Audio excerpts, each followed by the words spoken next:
आज के वीडियो में मैं आपको 3 लव स्टोरी सुनाने वाली हूँ। अब वैसे तो लव स्टोरीज काफ़ी एक्साइटिंग और रोमांटिक होती हैं, लेकिन जो लव स्टोरीज मैं आपको सुनाने वाली हूँ ना, उसमें रोमांस के साथ हॉन्टेड और हॉरर वाला फील भी है। ये स्टोरी 1850 से 1950 के बीच की है। ये स्टोरी है स्टोव वर्मोंट शहर की, जहाँ पर एमिली नाम की एक लड़की रहा करती थी। अब एमिली को एक लड़के से प्यार हो जाता है।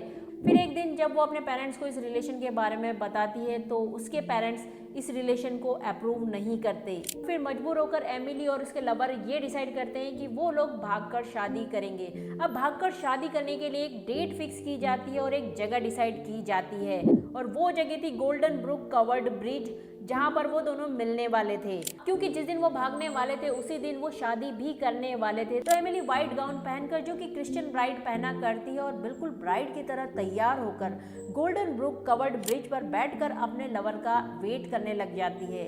लेकिन जब सुबह से शाम हो जाती है और उसका लवर फिर भी नहीं आता, तो एमिली का दिल टूट जाता है, और वो इतनी ज्यादा टूट जाती है कि उसी ब्रिज से लगाकर कर लेती है। अब एमिली के प्यार में जो ट्रेजेडी हुई, उसकी वजह से जो चीज कनेक्टेड थी, मतलब कि गोल्डन ब्रुक कवर्ड ब्रिज, वो हो जाता है हॉन्टेड। कई लोगों ने इस ब्रिज पर एमिली को व्हाइट गाउन में घूमते हुए देखा है, और जो भी कार इस ब्रिज से गुजरती है उसकी बॉडी पर बहुत ही गहरे स्क्रैचेस होते हैं। मतलब कि एक्समैन की मूवी में लोगन के नाखूनों के निशान आपने देखे ही होंगे, बिल्कुल वैसे ही निशान कार पर पाए जाते हैं। और तो जो लोग भी इस ब्रिज को पैदल पार करते हैं, उन्होंने भी अपनी बैक में नाखूनों के निशान होने का दावा किया है।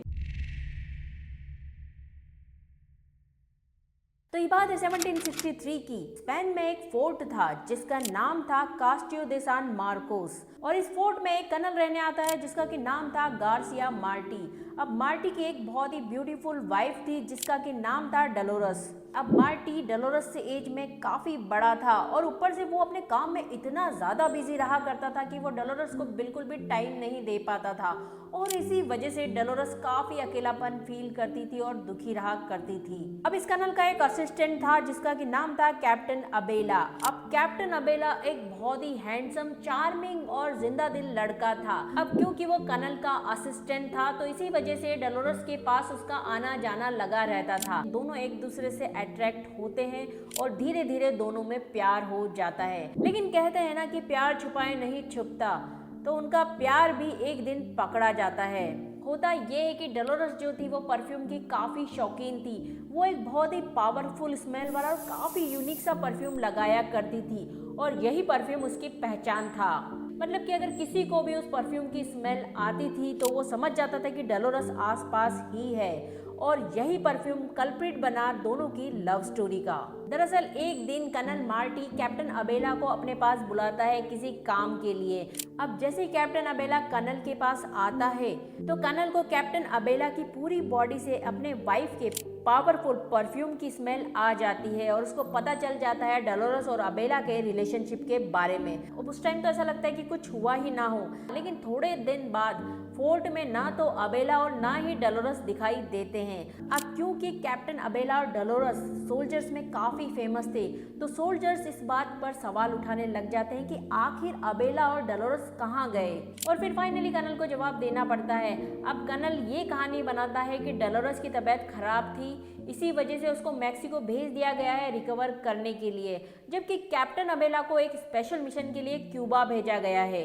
वैसे तो इस कहानी पर किसी को भी यकीन नहीं था, लेकिन कर्नल के सामने किसी की हिम्मत नहीं थी कि कोई इस पर सवाल उठा सके, तो ये बात यहीं दब जाती है। और कई सालों बाद फ्लोरिडा यूएस का पार्ट बन जाता है, और कास्टियो दे सान मार्कोस फोर्ट पर अमेरिकन ट्रुप का कब्जा हो जाता है, और यहाँ पर आता है एक यंग लेफ्टिनेंट। इस यंग लेफ्टिनेंट को इस फोर्ट में एक खोखली वॉल नजर आती है जो कि इस फोर्ट के नक्शे में थी ही नहीं। तो उस यंग लेफ्टिनेंट को लगता है कि इस वॉल के पीछे जरूर कोई कीमती चीज होगी, या तो कोई कीमती खजाना या फिर हथियार। तो इस क्यूरियोसिटी में जैसे ही वो इस वॉल को तोड़ता है तो उसको एक बहुत पावरफुल परफ्यूम की स्मेल आती है, जो कि डोलोरस लगाया करती थी। और इस वॉल के पीछे उसको 2 स्केलेटन मिलते हैं जो कि डोलोरस और अबेला के थे। मतलब कि कर्नल ने जो स्टोरी सुनाई थी कि डोलोरस को मेक्सिको भेजा गया है रिकवर करने के लिए और अबेला को किसी स्पेशल मिशन पे भेजा गया था, सब झूठ था। या तो उन दोनों को जिंदा या फिर मारकर इस दीवार के पीछे दफना दिया गया था, वैसे ही जैसे अनारकली को दफनाया था अकबर ने। और जहां उन 2 लवर्स के साथ ये ट्रेजेडी हुई, मतलब कि फोर्ट कास्टियो दे सान मार्कोस वो हो जाता है हॉन्टेड। कई लोग जो कि इस फोर्ट में जाते हैं उन्होंने डोलोरस के परफ्यूम की स्मेल फील की है। और तो और इस खोखली वॉल के पास कई लोगों ने व्हाइट लाइट या फिर कभी कभी काली परछाई देखने का दावा भी किया है। अभी जो हमारी तीसरी लव स्टोरी है वो है कुची साकियोना की, जो कि एक जापानी लड़की थी और बहुत ही खूबसूरत थी। तो एक दिन उसकी शादी उसके पेरेंट्स ने एक समुराय से कर दी। अब समुराय अपने काम में इतना बिजी रहता था कि वो हमेशा ट्रैवल करता रहता था एक सिटी से दूसरी सिटी और बहुत कम ही अपने घर में रहा करता था। तो कुची साकियोना काफी अकेलापन फील किया करती थी और इसी वजह से उसका अफेयर उसी गांव में रहने वाले एक लड़के के साथ हो जाता है। फिर ये सारी चीजें आखिर कब तक छुपती। एक दिन उस समुराय को कुची साकियोना के अफेयर के बारे में पता चल जाता है और जो सबसे पहली चीज उसके दिमाग में आती है वो ये कि मेरी बीवी इतनी खूबसूरत है, इसी वजह से उसका अफेयर गांव के किसी लड़के से हुआ। अगर मेरी बीवी ब्यूटीफुल नहीं होती तो गांव का क्या कोई भी आदमी उसको नहीं देखता। और यही सोचकर वो अपनी तलवार से कुची साकियोना का चेहरा काट देता है, मतलब कि एक कान से दूसरे कान तक ऐसे काट देता है। और फिर बहुत ज़्यादा खून बहने की वजह से कुची साकियोना की डेथ हो जाती है। लेकिन ये कहानी यहीं पर ख़त्म नहीं होती।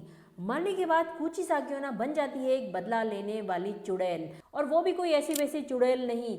उस टाइम कुची साकियोना का आतंक पूरे जापान में इतना फैला था कि लोग अकेले सुनसान सड़कों पर जाने से डरते थे, क्योंकि ये कहा जाता था कि कुची साकियोना रात में सुनसान सड़कों पर फेस पे सर्जिकल मास्क डाले और हाथ में एक लंबी सी कैंची लिए घूमती है। और कभी भी उसको कोई यंग लड़का या बच्चा दिख जाता है तो उसको रोक कर वो बस एक ही सवाल पूछा करती थी कि क्या मैं ब्यूटीफुल हूँ। अगर सामने वाला कहता है कि नहीं तुम ब्यूटीफुल नहीं हो, तो अपने साथ लाई हुई कैंची से वो बिल्कुल अपने जैसा ही सामने वाले को बना देती थी। लेकिन अगर सामने वाला कहता कि हाँ तुम ब्यूटीफुल हो, तो वो सर्जिकल मास्क हटाकर अपना कटा हुआ मुंह दिखाती। अब ऑब्वियस सी बात है कि उसका डरावना चेहरा देखकर सामने वाला भाग जाता और फिर कुची साकियोना उसका पीछा करती और उसका चेहरा भी बिल्कुल वैसे ही काट देती जैसे कि उसका था।